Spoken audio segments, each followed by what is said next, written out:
and welcome back to FPL Bias. Episode ini kita akan bahas siapa aja assets yang essential dan yang jadi differential di double game week 32. Kita akan kasih lihat tim selection, formation, dan captain pick kita di akhir. Dan gue masih sama Mike. Gimana nih Pak? Game week 31-nya?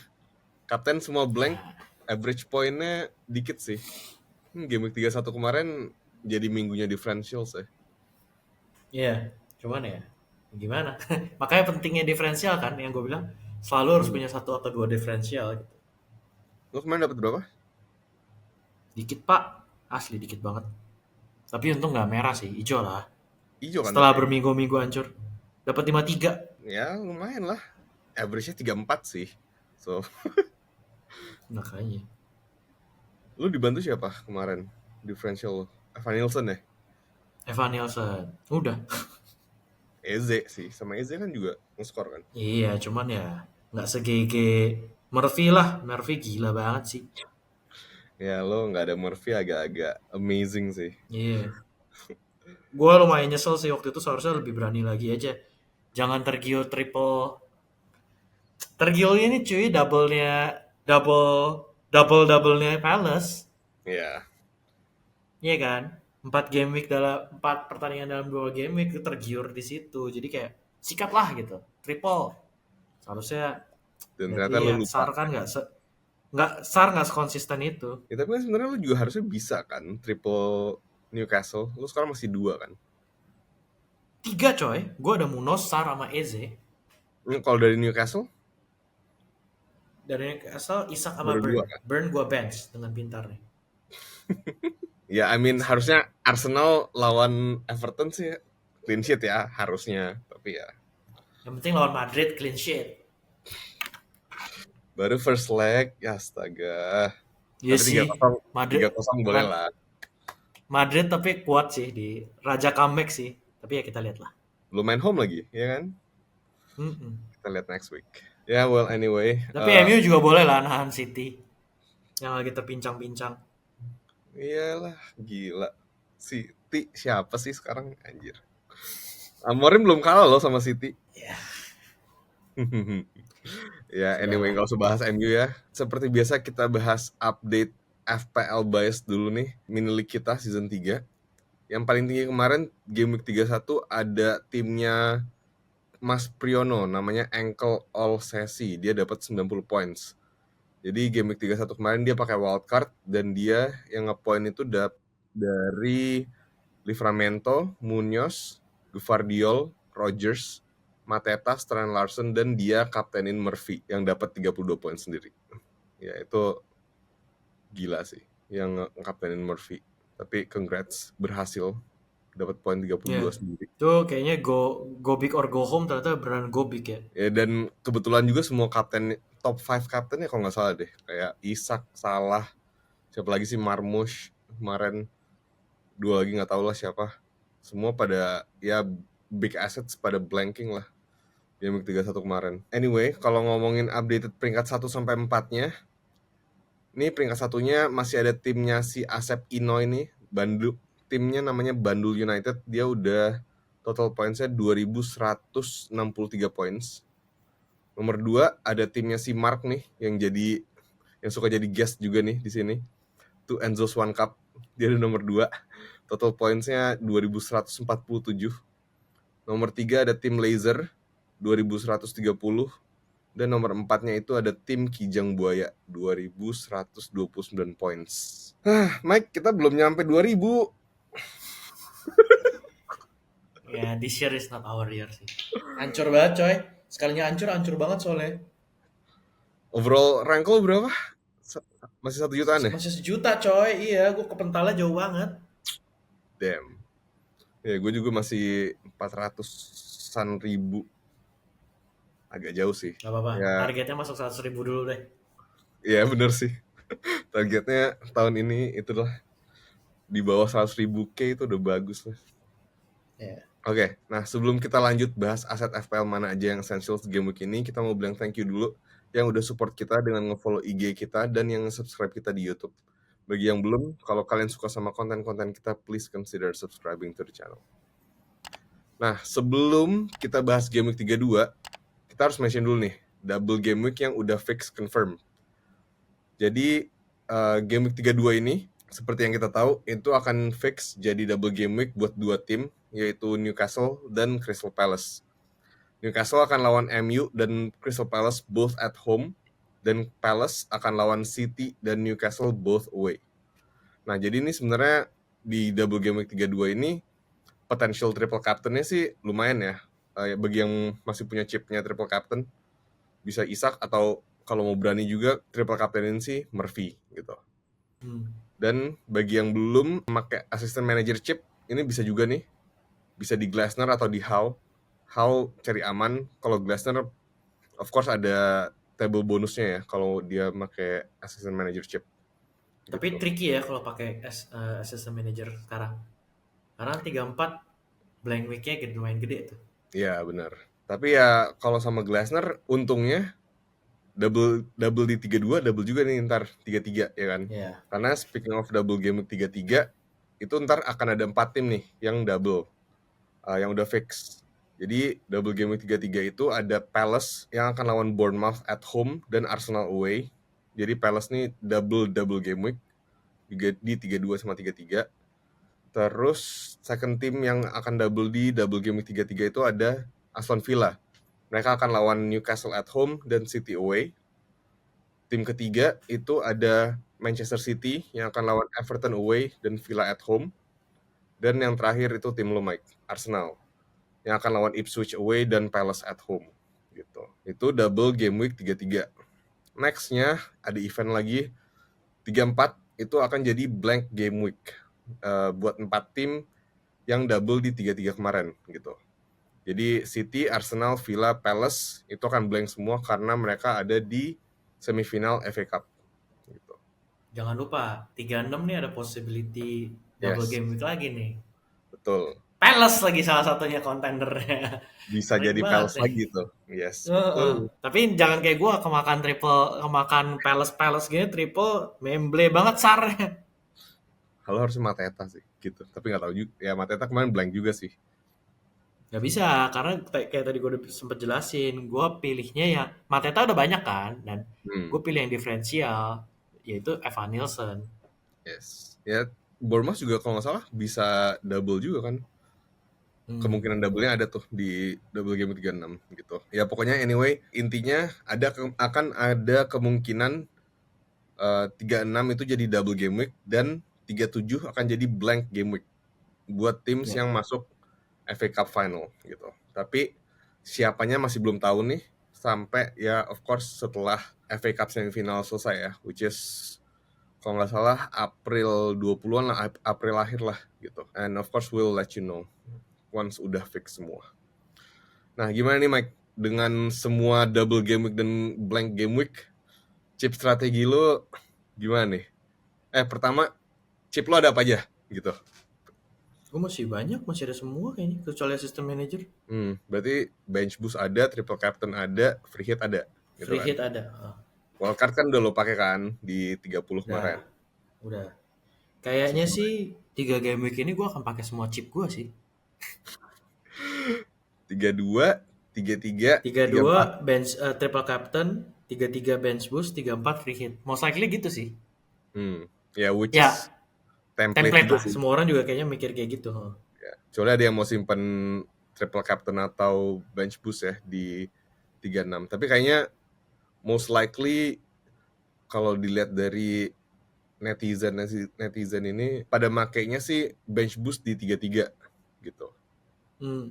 Dan free hit of course di 34, blank 34 karena 4 tim yang blank. Tapi itu lu berapa persen tuh fix akan pakai itu semua dari 32 ini sampai 34? 80% kayaknya. Oke. Yeah. Maksudnya waktu gue wildcard emang tujuannya udah mau begitu gitu. Oke. Cuman yang gue seselin adalah kenapa gue pilih SAR ketimbang Murphy. Padahal gue udah tahu nih, SAR ini bukan aset yang konsisten, bener-bener kemakan double-double. Ya, tapi ya nggak tahu sih, menurut gue bisa aja sih SAR ya 4 pertandingan dalam 2 game week gitu loh. Masa nggak ada Salah sih? satu adalah gitu kan. Iyalah, masa nggak ada sih? Ya nggak tahu sih. Kalau gue milihnya Eze instead of SAR, jadi kayak Gue Mantap ada dari Eze juga, tapi gue maksudnya kan, ya, jadi dan kan Mateta. Gue dengan pilihannya Mateta. tuh Eze Mateta atau Eze Sar kan. Nah, Ya. kayak yang tadi gue bilang, gue pilihnya pasti kan ada Isak, ada Marmus. Tinggal berarti strikernya tinggal satu slot kan. Ya. Nah, gue maunya yang diferensial, gue pilih si Evan Nielsen. Terus gue makan double-double, jadilah Eze masa apa Sar. Harusnya Eze sama Murphy aja, nggak usah kemakan double-double. Nah, ya udah kalau gitu langsung aja lah kita ngomongin. We move on. Yes, move on-nya, tapi kita harus ngomongin players dulu nih yang essential. Kita mulai dari yang double aja kali ya, di 3-2 nih, Palace sama Newcastle. Dari masing-masing tim ini siapa aja nih yang essential? Kita mulai dari, ya dari tadi kan udah ngomong Palace, ya adalah Palace dulu lah ya. Menurut lo nih, bagi yang maybe baru nyalain wildcard atau even free hit, maybe gila, I don't know. Atau mau bikin transfer biasa, dari Palace top 3. Tunggu, dari Palace harus triple up apa double enough menurut lo? Itu dulu pertama. Kayak double enough sih menurut gue. Jangan kemakan gue lah. Yakin lo? Triple sih kayaknya. Makanya sulit juga coy. Nah, kalau double dulu lah, 2 essential. Udah pasti ini gak sih? Munos 1, ya kan? Ya. Munos sudah fix lah, nggak mungkin lo nggak ada Munos dari Palace.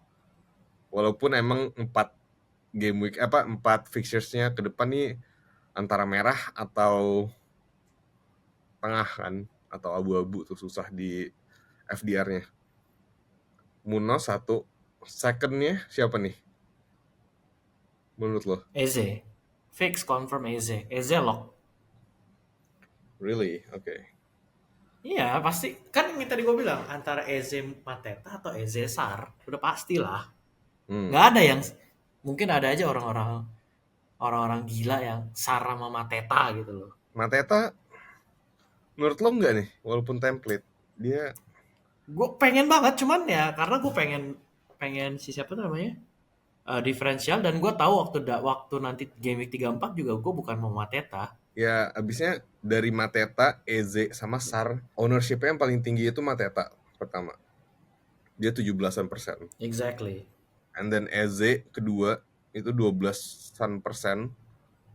Terus Sar yang ketiga 11%. Makanya Jadi kayak, kayaknya enggak deh, ya kan? kalau if you wanna go differential ya, berarti ya 1 of course Munos, 2-nya Eze dulu nih, baru Mateta menurut lo? Emang menurut lu siapa? Gue malah Mateta dulu sih, and then Munos. Both itu 2 tuh menurut gue Mateta crucial, ya. essential menurut gue ya. Tapi Munos tuh lawan City loh sama Newcastle. Dan Iya. dua-duanya away. Ya tapi masih ya Palace masalahnya harus nembak-nembak sih, tapi defense-nya City sama Newcastle juga kadang-kadang leaky. I mean this is Premier League, so kita nggak tahu, bisa aja malah si Palace yang menang kan, nggak ketebak. Ya, Jadi sih. ya I don't know, formnya juga not bad gitu loh. Formnya tuh ada dari 3 aset ini, 3, si Eze, Sar sama Mateta masalahnya. Dan dengan itu ya gue of course milihnya yang ngambil penalti kan, Mateta ngambil penalti kan. Ya, dan yang ujung tombaknya ya Mateta. Jadi menurut gue Mateta 1, dan Munos of course dengan attacking return-nya mulu, dia selalu main ke depan, dan either Sar atau Eze. Fair point. Ya soalnya Muno, ketika kita pilih Munos kan kita nggak mengharapkan clean sheet-nya ya. Cuman ya nggak tahu ya. Ya atau Kita lihat lah. yang ketiga, kalau mau nyalain asisten manager chip ya Mateta, Munos sama Glasner. Itu sih gue. Kalau dari Newcastle gimana Mike? Harus 3 apa 2 cukup? Kan lo case-nya sekarang 2 nih. 2 cukup sih. Tapi 2 cukup. Tapi dua-duanya menurut gue ya, kalau ada space-nya ya Isak sama Murphy sih. Tapi gue agak sulit ngeliat gimana akomodir itu. Ya sebetulnya ini Ini karena performance jelek aja sih si Sar. Kalau nggak pasti kan nggak kepikiran juga ngomong kayak gitu kan. Top 3 lo siapa nih dari Newcastle? Top 2 lah. Oh, Isak of top tuh course. udah pasti lah, Isak Murphy lah. Isak Murphy. Tinggal belakangnya tuh Livramento atau Burn aja. Simple Hmm. kan? Ya kalau Burn versus Livramento sih sebenarnya bedanya itu si Burn lebih ada goal threat, lebih bisa ngegolin dari set piece, corner atau free kick. Tapi kalau Livramento itu lebih tinggi asisnya, assist chance-nya lebih banyak. Kayak ya kemarin lah, game week 31 dia ngasih assist kan, terus dapat clean sheet juga, jadi dia dapat 11 points si Livramento. Ya udah, pokoknya intinya Palace sama Newcastle minggu ini of course essential, 2 bagus, 3 even better. Itu kan intinya. Both Ya, teams. Nah, kalau yang essentials lagi, Mike, dari selain double-double ini, ada nggak? salah sih ya Mas Saka. Salah nggak sih ya? Salah Salah kayaknya oke lah, goyang. salah bisa lah. Saka, Salah udah dua minggu berturut goyang coy. Blank sorry kok iya goyang. sih. Tapi masalahnya dia di own-nya tuh udah 70% lebih. Jadi kayaknya kalau lu lepas salah dan dia menggila, dia balik lagi formnya, dengan udah rumornya mau dapat kontrak baru, lu Ya itu ngeblok ya parah banget dong. ya. Out of Lu nowhere banget ngeblok. ya kontrak baru. Iya kan, kayak dia sengaja sih. 2 minggu terakhir nih, 2 game terakhir nih ngeblank mulu supaya dikasih kontrak. Sumpah, lihat aja nih, ntar lawan West Ham at home, hat-trick sih. Kita lihat aja udah nggak jelas tuh orang emang. Ya, well anyway, ya salah, udahlah, of course. No debate. Saka menurut lu, iya. Saka. Ini di flag kuning lagi loh di game. Ya lu tau lah. Ya enggak, tapi masalahnya menitnya secured nggak nih? Karena di Everton aja kemarin cuma main 45 menit kan, si Oke, Saka. game lawan Everton tuh nggak bisa dijadiin penentuan pak. Karena Ya, kayaknya itu simpen buat Madrid, game lawan Madrid. Ya, nggak? Setuju nggak lo? sekarang kan Premier League lawan Brentford at home. Terus Hmm. ntar lawan Madrid Hmm. lagi. Nggak akan ini nih Ya itu sama juga gue baru mau bilang pace. kayaknya bisa-bisa disimpan lagi sih. Ya kan, exactly, makanya. What do you do with Saka deh gitu. Simpen. Tapi lu mainin nggak starting 11 di FPL apa di bench dulu nih? 50-50, last call. Last minute call. Oke. Ya sebenarnya last minute call juga works with ini juga sih. Man City squad ya kan. Hmm. Apalagi kayak Foden yang emang lagi out of form. Tapi untungnya kalau Man City dia tuh hari Sabtu main yang paling pertama kan. Jadi pasti most likely udah akan ada league-nya nih sebelum deadline. Jadi we'll see how it goes. Kalau Foden start ya of course ya lu mainin lah di FPL. Other than that, yang essentials basically semua Hmm. udah inilah ya, udah Semua udah template cover ya. sih. Yang lebih menarik aja lah kalau gitu ke differentials-nya. Siapa nih Mike? Ini menarik. Merino menurut gua. Of course. Iyalah, Of course. Keluar bias. iyalah. Lo akuin main on the form nggak? Iya. Iya. Ya udah, Dan dia main out of selesai kan? position. Ngegolin juga Iya, lawan Madrid ya. iya. Ya gue juga sebenarnya nulis Merino sih di catatan gue Ya differentials minggu ini. udah. Mm-mm. Oke. Ini ada lagi sebenarnya. Tapi ini kayaknya move yang gua simpen buat 3-3 tapi mungkin gua lakukan sekarang. Tapi kayaknya udah nggak se-diferensial itu. Salah satu dari Rashford atau siapa tuh namanya? Asensio. Asensio. Cuman Ya. dua-duanya kemarin kok memble ya. Malah Rodgers. Mm-mm. Ya Rodgers Tapi juga Rodgers sudah nggak se-diferensial itu. enggak, dan banyak yang udah beli sih sebenarnya Rodgers. Makanya ya.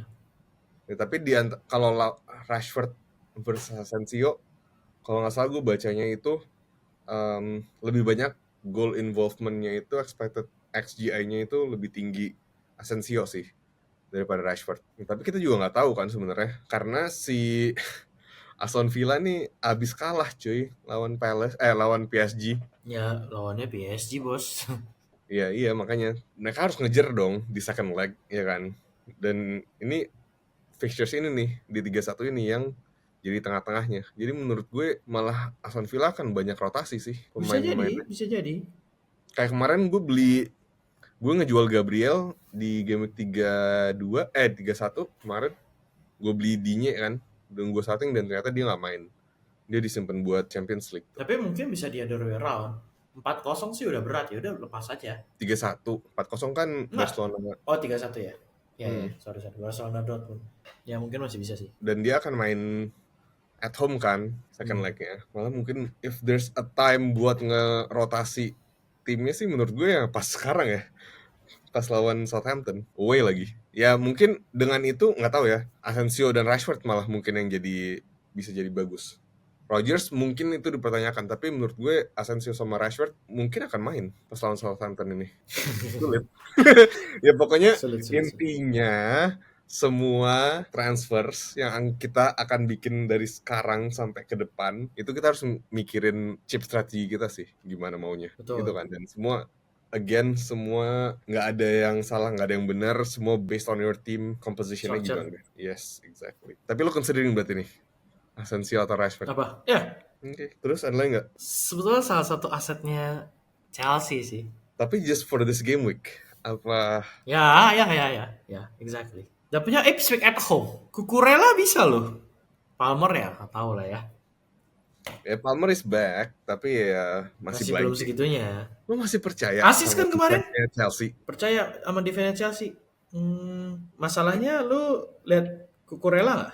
Ya dia mainnya ke depan banget sih. 5 game week terakhir kemarin dicadangin sih lawan Brentford. Tapi kan 0-0 ya. Terus Southampton 15 poin. Leicester 15 poin.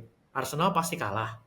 Tottenham 5 poin. Ya dia ngelawan promoted teams amazingly bagus banget sih returnnya. Sih. Tapi dan gitu-gitu udah 10% loh yang own 10,9.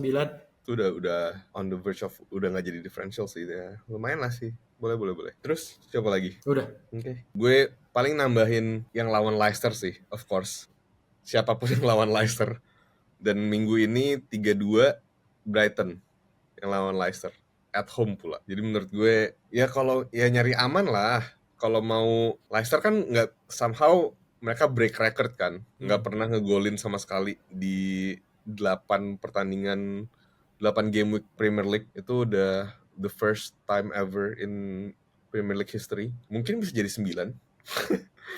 Jadi of course defense-nya Brighton gak sih? Kita cari kalau mau clean sheet, Dunk lah. Ya gak sih? Dunk atau Estupiñán, walaupun sekarang Estupiñán season ini gak terlalu bunyi sih. Ya mungkin Dunk masih bisa clean sheet atau attacking return. Attackingnya Brighton juga maksudnya. Midfield sama depannya bisa Minteh atau Mitoma atau Welbeck. Tapi again, gue lagi gak begitu percaya sama Brighton. Really? Kalau angin-anginan, bos.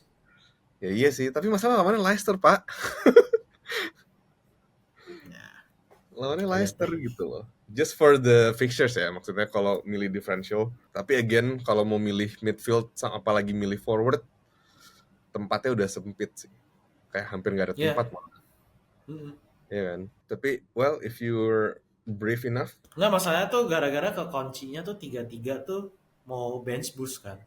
Jadi harus ngeliat pemain yang diambil tuh harus lihat di game week 3-3 tuh sesuai dengan double game week nggak gitu, sesuai dengan, atau kalau single game weeknya bagus nggak, misalkan kayak Salah gitu. Salah kan gue pertahanin karena ya 70% dan 3-3 pun dapat Leicester gitu, ya udah, ya kan.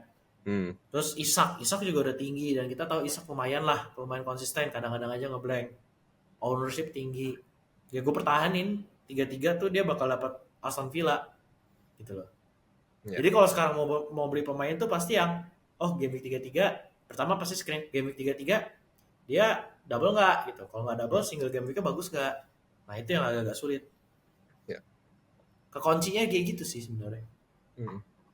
Ya makanya every time sekarang mulai dari game week ini ya harusnya dari game week kemarin juga sih. Iya. Semua transfers harus ngikutin chip strategi lo. Strategi kalian semua. Kalau gitu langsung aja lah kita kasih tahu dulu transfers formation captain pick kita masing-masing dulu, Mike. Lo duluan lah. Gua 3-4-3, belakang Raya, kiper Raya, belakang Munoz, Gvardiol, Burn, tengah Sar, Eze, Saka, Salah, depan Marmus, Isak, Evan Nilsson. Most likely ini yang agak ngeganggu di pikiran gua. Bench-nya tadi Timber, Foden, Milenkovic. Kayaknya gue consider Foden gue transfer sekarang sih. Mungkin ke Asensio gitu. Mungkin ya. Hmm. Tapi kayak tadi juga kafeatnya kayaknya mungkin dicadangin, diistirahatin juga. Ya nggak tahu. Masih belum tahu. Mungkin ini bisa last minute juga. Most like, karena udah pasti Saka diistirahatin sih menurut gue. Kapten di Isak. Triple captainship aktif. Aktif kayaknya. Oke. Kalau gue mirip sih. Well, not really. 3-4-3 juga at least. Formasi 3-4-3, transfer ngeroll most likely 90%. Kiper gue ada Martinez, jadi gue start Martinez yang akan lawan Southampton. 3 back gue sekarang Livramento, Munoz, mereka double, dan satunya lagi itu gue sekarang masukin Digne. Tapi hopefully dia nggak di bench ya, nggak di rotasi. Ya, tapi kalau di rotasi, bench gue itu ada Gvardiol yang pertama, jadi dia bisa masuk. Ya hopefully Digne, kalau nggak main pun, kalau nggak starting dia nggak akan main sama sekali gitu. Jadi supaya bench gue naik. Anyway, 4 tengah gue Eze, Murphy, Salah, dan Savinho sekarang. Nice. Yang di bench Saka, dan 3 depan gue Mateta, Isak, Marmush. Jadi bench gue duo Arsenal gue terpaksa gue bench just because Raya You will lawan be punished. Ya, I mean Martinez lawan Southampton, boy. Raya masih lawan Brentford, so I don't know, we'll see. Saka, obvious reason, tadi minute wise diistirahatin buat Madrid. Terus 2 defender gue, Gvardiol sama Kerkes. Tapi Gvardiol yang pertama. Captain di Isak. Gak Murphy. 50-50. Enggak sih. 70-30 lah di Isak. Just because karena gue takut semua orang akan kaptenin Isak, even triple captain Isak. Kalau dia sampai menggila dan Murphy nggak ngapa-ngapain, matilah gitu. Jadi gue kayaknya harus nge-save rank gue juga yang udah di bawah 500 ribuan. Ya kan, lumayan. Jadi ya kayaknya gue kaptenin Isak sih. 70-30, nggak tahu. We'll see. Kalau gitu, I think that's our time for today. Thank you so much yang udah nonton atau dengerin kita sampai akhir. Reminder sekali lagi, kalau deadline double game week 32 itu ada di hari Sabtu, 12 April jam 5 sore. Jadi jangan sampai lupa. Dan jangan lupa juga buat subscribe kita di YouTube dan follow kita di IG. Dan kita juga ada di TikTok, X, dan Threads. So make sure buat follow itu semua. Kita akan balik lagi minggu depan buat bahas essentials dan differentials di double game week 33. Oke. Kalau gitu, thank you Mike for your time. Good luck semua, and we'll see you next time. Bye.